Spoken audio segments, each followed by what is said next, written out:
Hey everyone, so today we're going to cover solving rational equations, and there's a set of steps that you want to follow when dealing with this until you get pretty comfortable about it. So let's say we're given this equation to work with, right? Since rational equations are pretty much a bunch of fractions, if we're adding or subtracting fractions, we want a common denominator. So I'm going to list out some steps. So our first step is we pretty much want to make sure everything is factored in the denominator before we start looking for a common denominator. So factor denominator if needed, but thankfully pretty much everything is factored or there's nothing to factor in this example. And then you want to find the least common denominator. So if we look at this problem, we see that this denominator has an x minus 2, this denominator has an x plus 2, and this denominator has both of them, right? So that means our LCD is just going to be the combination of both of them. And with that being said, we ask ourselves, well, okay, if I want to make them all have the same denominator, what is this one? What is this term missing? What is this term missing in the denominator? This is actually fine. It has everything. So this already has an x minus 2 in the denominator, so we should be multiplying by whatever it's missing, which is the x plus 2. So x, is this not working? Oh, here it goes. So x plus 2, x plus 2. Alright, same thing for here. What is this one missing in the denominator? That's going to be the x minus 2. X minus 2, x minus 2. And remember, whenever you're trying to change the form of a fraction, whatever you do to the bottom needs to be done to the top. You need to balance it out that way. And if we look at the third term, it has everything needed in the denominator, so we don't need to change anything about that. So then this is going to become 1 times the x plus 2, which is just x plus 2. So x plus 2 on the top, all over x plus 2, x minus 2. This becomes 3, so equals 3, parentheses x minus 2. And make sure you put those parentheses because you want to count for any distribution, any possible sign change, whatever. This is going to be x minus 2, x plus 2. And then minus, and because we didn't do anything to this term, x minus 2, x plus 2, all under 6x.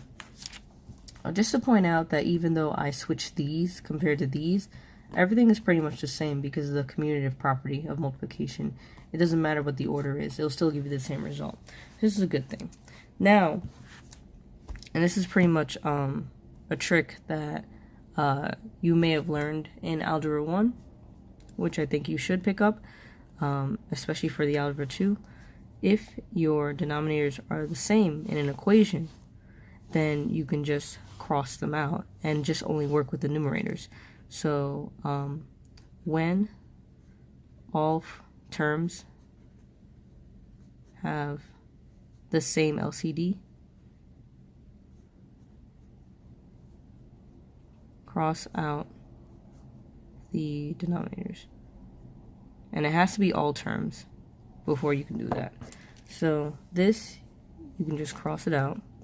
And I can go into more detail as to why you're going to cross this out in a different video, but you want to make sure that you can only do this when you have the same denominator. Alright, so then that means we're only working with the x plus 2 equals to 3x minus 2 minus 6x. Cool. So then let's start to simplify. So this is just x plus 2 equals, distribute this, 3x minus 6 minus 6x. Let's combine like terms. So these two can combine. X plus 2 equals negative 3x minus 6.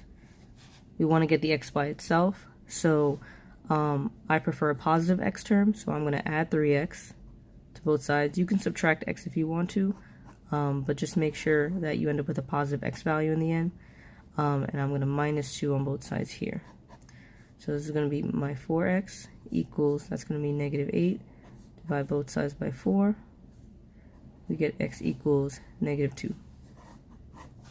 And that's how you pretty much solve for an x value in a rational equation. Now, for rational equations, sometimes the solutions that we solve for may work or may not work in the original. So, for example, if I were to take x equals -2 and plug it back into the original equation, would everything be okay?